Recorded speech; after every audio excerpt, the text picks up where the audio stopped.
मिर्जापुर अपने गृह जनपद पहुंचे भाजपा के राष्ट्रीय महासचिव अरुण सिंह ने पत्रकार वार्ता करते हुए भारत जोड़ो यात्रा पर कटाक्ष किया। कहा, राहुल गांधी की भारत जोड़ो यात्रा से पहले ही भारत क्या जुड़ा नहीं था, यह दिशाहीन यात्रा रही। उनके यात्रा के बीच कांग्रेसी कांग्रेस छोड़ते रहे। कहा, जब वह बोलते हैं तब सेना का मनोबल नीचे गिरता है। भारत के सम्मान और संस्कृति दोनों को नीचे गिराने का काम करते हैं। वही रामचरितमानस को लेकर किए जा रहे टिप्पणी पर कहे कि उस पर हमको गर्व है, वह भारतीयों का जीवन दर्शन है। अडानी को लेकर देश भर में मचे बवाल पर कहा कि रिजर्व बैंक ऑफ इंडिया और सेबी अपना मत दे रही है, उस पर हमको विश्वास करना चाहिए।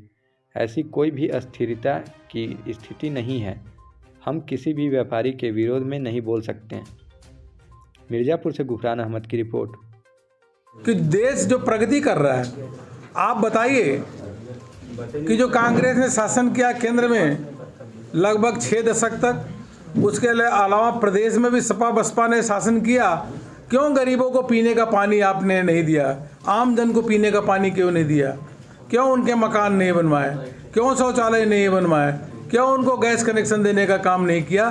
यह हमारी सरकार जो है, मोदी जी की सरकार है, उसने जो ये काम किया है, इन्होंने नहीं किया तभी तो करना पड़ा। नहीं तो 9 करोड़ 60 लाख लोगों को एलपीजी का कनेक्शन देना, 11 करोड़ 70 लाख शौचालय बनवाना और उसके साथ साथ 47 करोड़ लोगों का बैंक अकाउंट खोलना, यह 2 करोड़ 80 लाख प्रधानमंत्री आवास योजना बनवाना, 6 करोड़ से अधिक नल से जल की व्यवस्था करना, यह अगर विपक्ष ने किया होता 6 दशक में तो ये नहीं करने पड़ते। भारत को हिंदू राष्ट्र घोषित किया जाना चाहिए कि नहीं किया जाना? भारत को हिंदू राष्ट्र घोषित किया जाना चाहिए या नहीं किया? भारत सांस्कृतिक दृष्टि से हमेशा जो हमारी यहाँ संस्कृति रही है, अध्यात्म रहा है, उसको मानता रहा है और हमको गर्व है कि हम भारत के नागरिक हैं। और हम इतने कहेंगे, रामचरितमानस एक एक भारतीय को किस प्रकार से उसके जीवन पद्धति होनी चाहिए, लोगों को अच्छे संस्कार मिलते हैं, समाज सेवा और राष्ट्र सेवा की भावना उससे हम सबको मिलती है।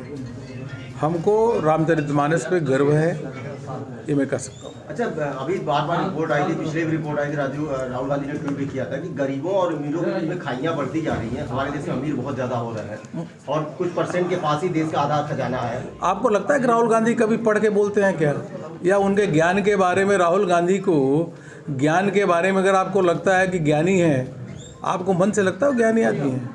कभी भी उनका देखिए किस प्रकार से वो बातें रखते हैं, उनकी बात में जो रखते हैं, कभी भी किस प्रकार से हमारे देश के जो सेना के जवान हैं उनका मनोबल नीचे करना, देश के सम्मान को नीचे करना, अपने संस्कृति को नीचे रखना, वही तो बात करते हैं। उनको कभी भी किसी भी विषय पर ऐसे प्रेस कॉन्फ्रेंस करिए और उनसे पूछे बिना पेपर लिए कोई बात, अगर 10 बात पूछे 10 में 5 का जवाब सही दे दे तो मैं कहूँगा। भारत जोड़ो यात्रा का क्या पैक्ट पड़ा है? भारत जोड़ो यात्रा का पैक्ट ये रहा है, इम्पैक्ट ये रहा है कि भारत जोड़ो यात्रा जितनी तेज़ी से निकली वह दिशाहीन यात्रा थी और कांग्रेस छोड़ो लगातार होता रहा, अभी भी चल रहा है। एक तरफ भारत जोड़ने की बात कर रहे हैं, कांग्रेस लोग छोड़ करके जा रहा है। भारत तो सदियों से एक रहा है, भारत अलग कहाँ रहा है? अगर आप जम्मू कश्मीर में देखेंगे, कश्मीर में वहाँ भगवान शंकर हैं और कन्याकुमारी में देखेंगे तो माँ पार्वती है, दोनों भारत की ओर देख रहे हैं। जगत गुरु शंकराचार्य का देखेंगे तो वह भी किस प्रकार से भारत को आध्यात्मिक रूप से अलग अलग स्थानों से जोड़ने का काम किया।